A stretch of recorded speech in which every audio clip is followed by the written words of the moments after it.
चिराग पासवान का अकेले होना लगभग तय था। इसका कारण भी साफ है कि राजनीति में सबसे ज्यादा जरूरत अनुभव की होती है और चिराग पासवान इस मामले में बेहद कच्चे खिलाड़ी हैं। चिराग पासवान भले ही सांसद बन गए हों, लेकिन यह बात पूरी दुनिया को पता है कि वह सांसद अपनी बदौलत नहीं बल्कि अपने पिता रामविलास पासवान की बदौलत बने थे। पूर्व केंद्रीय मंत्री रामविलास पासवान के निधन के बाद चिराग पासवान ने जब पार्टी संभाली तो आमतौर पर उन्हें कुछ भी फैसला लेने से पहले पार्टी में पहले से काम कर रहे और बड़े अनुभव वाले लोगों से पूछना चाहिए था, लेकिन उन्होंने बिना कुछ पूछे सब फैसला खुद से लिया और इन सब के बीच उनके चाचा पशुपति पारस और चिराग पासवान के बीच दूरी बढ़ती गई। चिराग पासवान ने किसी भी मामले में अपने चाचा पशुपति पारस या फिर पार्टी के अन्य किसी वरिष्ठ नेता की एक नहीं सुनी और यही कारण था कि पार्टी के सभी सांसद पशुपति पारस के साथ एकजुट होने लगे और ऊपर से जनता दल यूनाइटेड की तरफ से कोशिश हुई तो यह टूट सुनिश्चित हो गई। अब आपको लोजपा के अंदर होने वाली टूट की अंदरूनी कहानी क्या है और कैसे इसे अंजाम तक पहुंचाया गया उसे बताएंगे।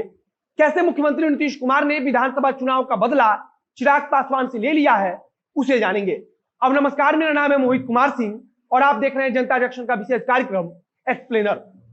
लोजपा में टूट की नींव विधानसभा चुनाव के वक्त ही पड़ चुकी थी।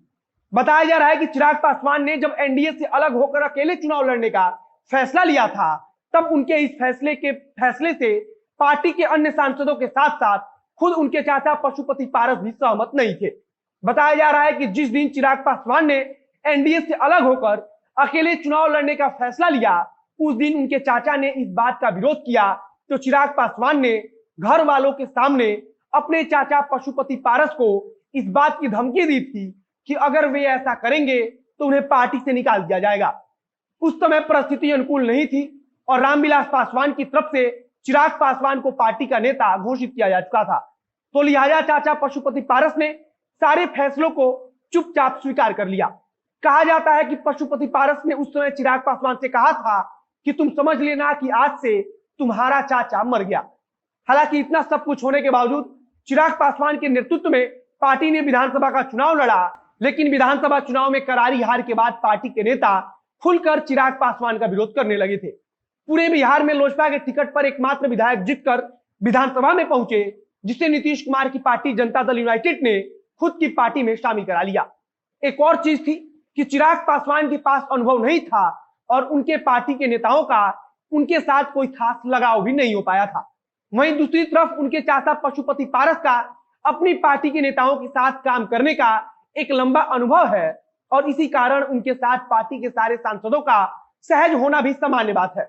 विधानसभा चुनाव के बाद मुख्यमंत्री नीतीश कुमार ने अपने सहयोगी और अपने सबसे विश्वसनीय आदमियों में से एक राजीव रंजन उर्फ ललन सिंह को इस बात का जिम्मा सौंपा कि वे लोजपा के सांसदों को तोड़कर पार्टी में लाने की रणनीति तैयार करें।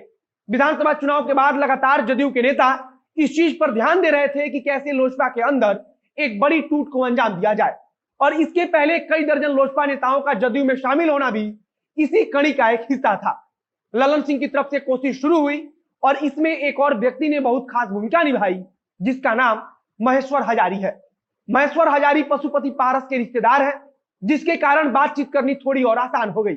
मुख्यमंत्री नीतीश कुमार विधानसभा चुनाव के बाद से ही लोजपा के सांसदों के साथ काफी नरमी से पेश आ रहे थे और इसका उदाहरण है कि जब लोजपा के किसी सांसद की तबीयत खराब हुई तो मुख्यमंत्री ने खुद उस पर नजर बनाए रखा।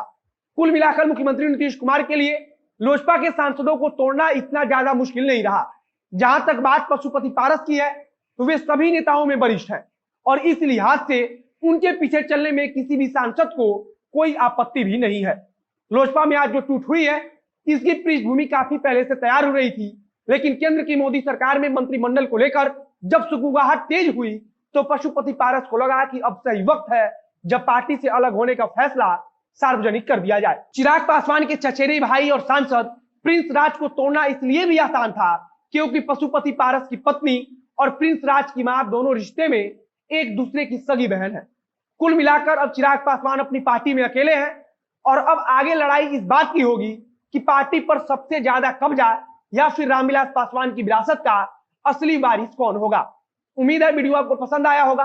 वीडियो अच्छा लगा हो तो शेयर कीजिए, अगर फेसबुक पर देख रहे हैं तो पेज को लाइक कीजिए और अगर यूट्यूब पर देख रहे हैं तो चैनल को सब्सक्राइब कीजिए। मिलते हैं फिर बहुत जल्द अगले वीडियो में। कैमरे के पीछे खड़े अंकित शर्मा, और मैं मोहित कुमार सिंह, धन्यवाद।